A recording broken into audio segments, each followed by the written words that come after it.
Think you're part of the 7% club? This video contains the full answers and explanations to our most watched history questions from Season 1. If you want to test yourself first, the short version with no answers is linked below. Let's see how many you actually get right. Number 11. Only 2% of people get this right. Who was the first black emperor of Rome? Is it A. Marcus Aurelius, B. Constantine the Great, C. Septimius Severus, or D. Hadrian? Comment your answer below. It's not Hadrian. Although he ruled during one of Rome's most stable periods and traveled extensively across the empire, Hadrian was born in Roman Spain and came from an established Roman family. His legacy is architectural and administrative, not tied to this distinction. It's not Marcus Aurelius. Famous as a philosopher emperor and author of Meditations, Marcus Aurelius was born in Rome and descended from Italian aristocracy. He's remembered for wisdom and stoicism, but not for his origins. Think you're 7% club material? Subscribe and prove it tomorrow. And it's not Constantine the Great. Constantine transformed the Roman Empire by legalizing Christianity and founding Constantinople. While his influence was enormous, his background was from the Balkans, not North Africa. The correct answer is Septimius Severus. Septimius Severus was born in Leptis Magna, in modern-day Libya, in North Africa. He ruled as Roman emperor from 193 to 211 AD and is widely regarded as the only black emperor of Rome. He founded the Severan dynasty, strengthened the military, and shifted power toward the army, permanently changing how Rome was governed. Missed this one? Catch today's question. Links pinned in the comments. Number 10. Only 1% of people get this right. Which event started the French Revolution? Is it A, the fall of the Bastille, B, the storming of Versailles, C, the execution of Louis XVI, or D, the Reign of Terror? Comment your answer below. It's not the Reign of Terror. That came years later, during one of the revolution's darkest phases. Thousands were executed under suspicion of disloyalty, but by that point, the revolution was already in full swing. It's not the execution of Louis XVI, that was the turning point, not the beginning. The king's death in 1793 showed that France had fully broken from its monarchy, but it wasn't what started the movement. Think you're 7% club material? Subscribe and prove it tomorrow. And it's not the storming of Versailles. While that event reflected the growing anger of the people, especially the women who marched for bread, it took place after the first sparks of the revolution had already ignited. The correct answer is the fall of the Bastille. On July 14, 1789, angry Parisians stormed the Bastille prison, a symbol of royal tyranny. They freed prisoners, seized weapons, and sent a powerful message to King Louis XVI. The people would no longer be silenced. The event became the defining moment of the revolution and is still celebrated every year as Bastille Day, France's national holiday. Missed this one? Catch today's question. Links pinned in the comments. Number 9. Only 3% of people get this right. Who was the first person in space? Was it A, Neil Armstrong, B, Yuri Gagarin, C, Alan Shepard, or D, Valentina Tereshkova? Comment your answer below. It's not Neil Armstrong. Even though he's one of the most famous astronauts in history, Armstrong was the first person to walk on the moon, not the first person in space. His historic mission came years after humanity had already left Earth's atmosphere. It's not Valentina Tereshkova. She made history as the first woman in space, an incredible achievement on its own. But her flight happened after the very first human space mission had already taken place. Think you're 7% club material? Subscribe and prove it tomorrow. And it's not Alan Shepard. Shepard was the first American in space, but his flight occurred weeks after the Soviet Union had already beaten the US to this milestone. He helped launch America's space program, but he wasn't the first overall. The correct answer is Yuri Gagarin. On April 12th, 1961, Soviet cosmonaut Yuri Gagarin became the first human to travel into space, completing one full orbit around Earth aboard Vostok 1. His mission changed history forever and marked the beginning of human spaceflight. Missed this one? Catch today's question. Links pinned in the comments. Number 8. Only 4% of people get this right. Which empire ruled Egypt before Alexander the Great? Is it A, the Persian, B, the Roman, C, the Ottoman, or D, the Macedonian? Comment your answer below. It's not the Macedonian Empire. Alexander the Great created the Macedonian rule in Egypt after he arrived. The Macedonians didn't control Egypt beforehand. They only ruled once Alexander conquered the region and installed his own governors. It's not the Ottoman Empire. The Ottomans didn't rise to power until the 1300s, nearly 1,700 years after Alexander lived. They ruled Egypt much later in history, long after the ancient empires had fallen. Think you're 7% club material? Subscribe and prove it tomorrow.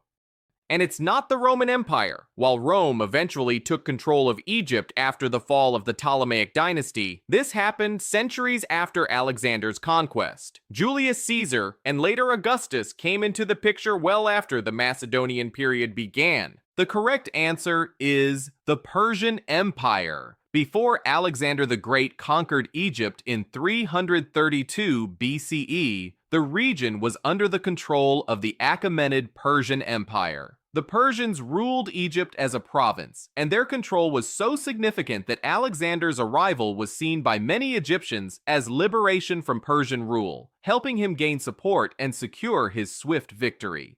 Missed this one? Catch today's question. Links pinned in the comments. Number 7. Only 6% of people get this right. Which war ended with the Treaty of Versailles? Is it A, World War I, B, World War II, C, the Franco-Prussian War, or D, the Napoleonic Wars? Comment your answer below. It's not the Napoleonic Wars. Those ended more than a century earlier, in 1815, after the defeat of Napoleon at Waterloo. Important to European history, yes, but not connected to the treaty we're talking about here. It's not the Franco-Prussian War. That conflict wrapped up in 1871, leading to the unification of Germany under Prussian leadership.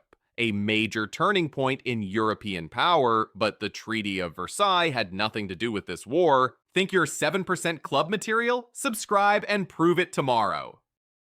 And it's not World War II. That war ended with a series of agreements, including the Potsdam Declaration and Japan's surrender in 1945. The Treaty of Versailles predates all of that by decades. The correct answer is World War I. Signed in 1919, the Treaty of Versailles officially ended WWI and placed heavy penalties and territorial losses on Germany. It redrew borders, created new nations, and set the geopolitical stage for much of the 20th century, including some of the tension that eventually led to World War II.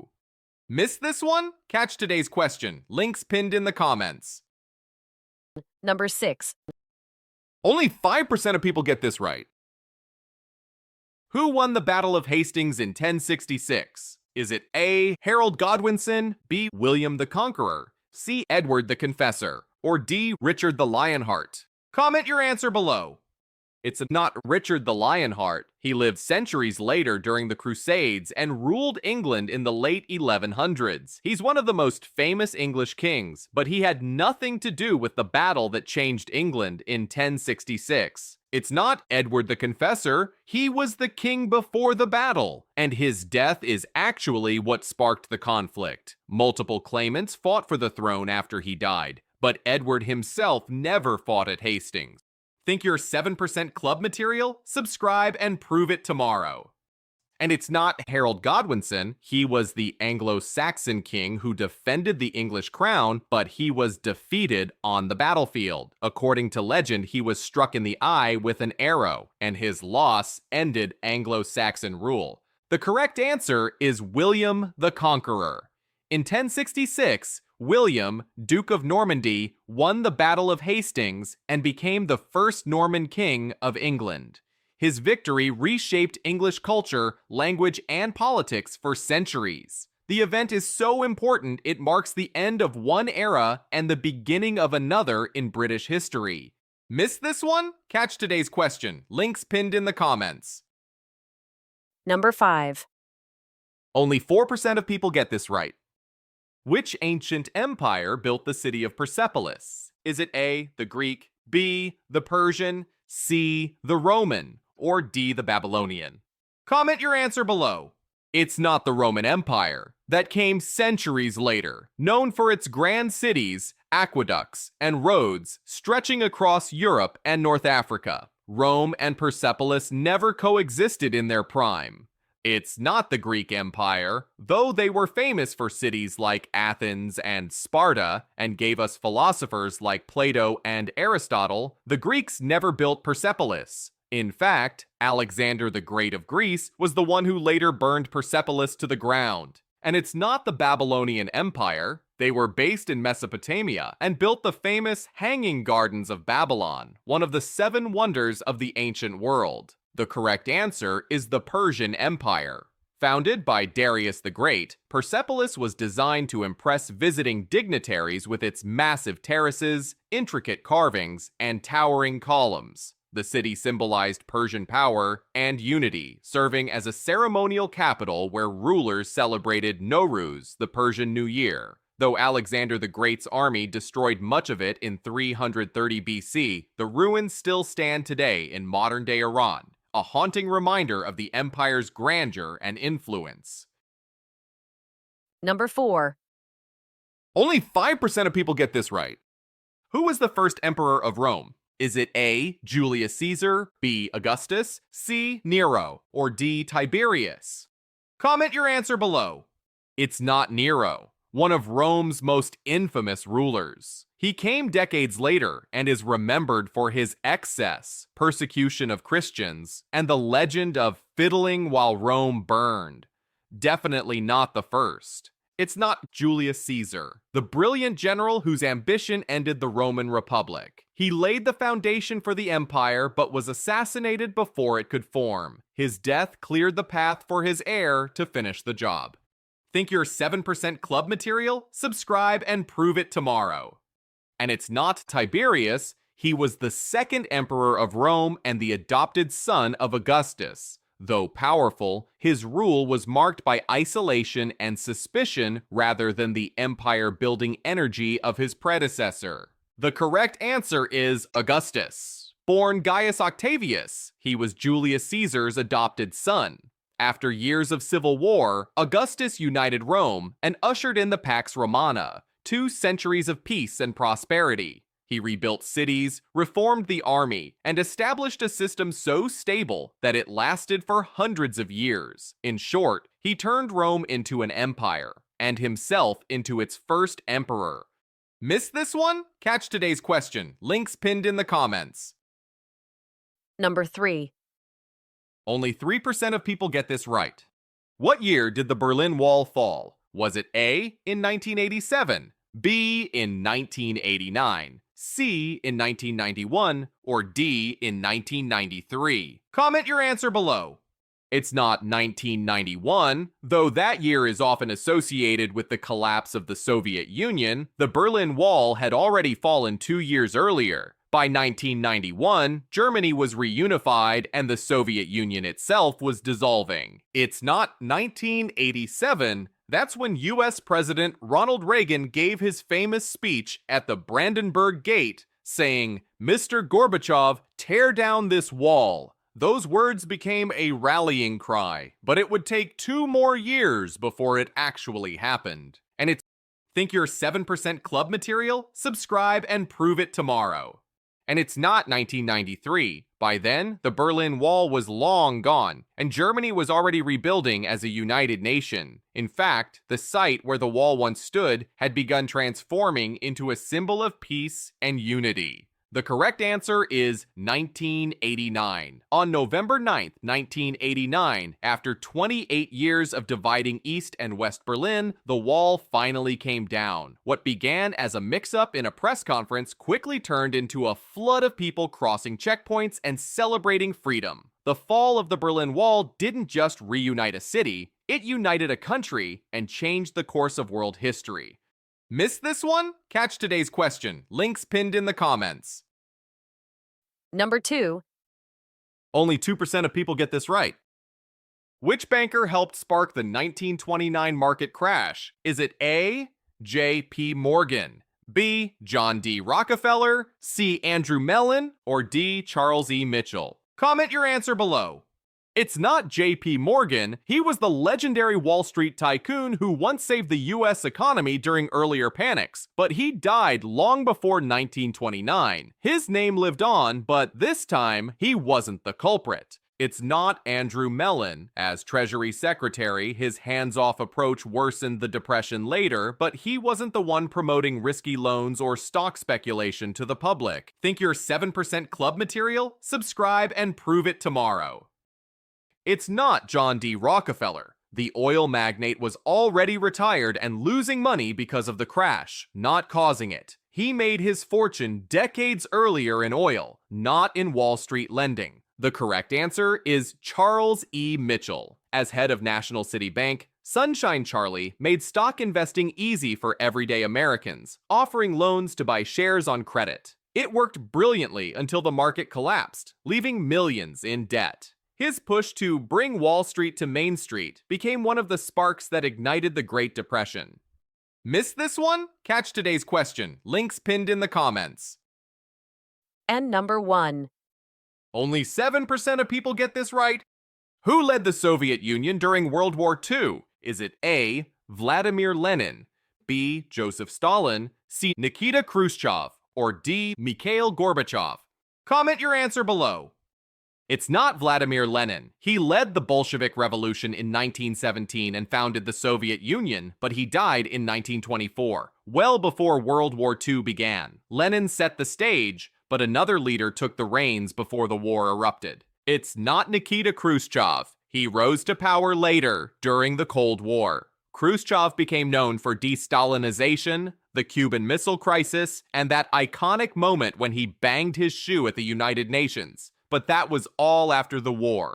Think you're 7% club material? Subscribe and prove it tomorrow. And it's not Mikhail Gorbachev. He was the last Soviet leader, taking office in the 1980s. Gorbachev introduced glasnost, openness, and perestroika, restructuring, leading to the eventual end of the Soviet Union, long after World War II was over. The correct answer is Joseph Stalin. He ruled the Soviet Union from 1924 until 1953 and led it through the darkest and bloodiest years of World War II. Under his command, the Soviet army fought brutal battles against Nazi Germany, including the decisive Battle of Stalingrad. Though his leadership helped defeat Hitler, his regime was also marked by fear, purges, and immense suffering. Stalin remains one of history's most powerful and most controversial. Missed this one? Catch today's question. Links pinned in the comments. So, how many did you get right? Season 1 is officially complete, and Season 2 is on the way. New daily questions, new challenges, same goal. Join the 7% Club. Thanks for watching, and I'll see you in the next one.